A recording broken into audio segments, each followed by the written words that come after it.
செயல்கள் அனைத்தும் எண்ணங்களை பொறுத்தே அமைகின்றன. நம்முடைய எண்ணங்கள் என்றும் உயர்ந்ததாகவே இருக்கட்டும். அளவற்ற அருளாளன், நிகரற்ற அன்புடையோன் அல்லாஹுவின் பெயரால் துவங்குகிறேன். கண்ணியத்திற்குரியவர்களே, அஸ்ஸலாம் அலைக்கும்.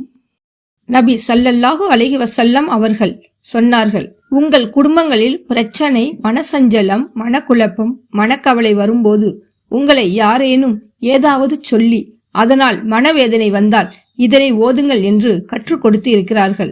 இந்த ஹதீஸ் அபுதாவுதிலே 1525வது ஹதீஸாக பதிவாகியுள்ளது. ஒரு நாள் ரசூல் ஸல்லல்லாஹு அலைஹி வஸல்லம் அவர்கள் அஸ்மா பித் உவைஸ் ரலியல்லாஹு அவர்களிடத்தில் ஒரு துவாவை கற்றுத்தந்தார்கள்.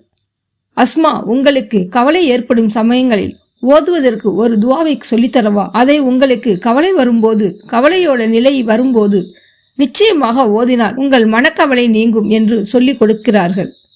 அது என்ன துவா என்றால், அல்லாஹு அல்லாஹு ரப்பி லா உஷ்ரிகு பிஹி ஷைஅ. அல்லாஹு அல்லாஹு ரப்பி லா உஷ்ரிகு பிஹி ஷைஅ. அல்லாஹு அல்லாஹு என்று 2 முறை கூற வேண்டும். ரப்பி, அல்லாஹுதான் என்னுடைய ரப்பு. லா உஷ்ரிகு பிஹி ஷைஅ, அவனுக்கு எந்த ஒன்றையும் இணையாக ஆக்க மாட்டேன். இந்த ஒரு சின்ன துவாவை ஓதினால் உங்களுக்கு வரக்கூடிய பிரச்சனை, மனக்குழப்பம், துன்பம், கவலை என்ன இருந்தாலும் அல்லாஹு தாலா நிச்சயம் நீக்குவான். இன்ஷா அல்லாஹ். இதை ஓதுவதன் மூலம் நம்முடைய மனசஞ்சலம், மனக்குழப்பம் நீங்கிவிடும். உங்களுக்கு மனசஞ்சலம் ஏற்படும் சமயங்களில் இந்த திக்ரை சொல்லுங்கள்.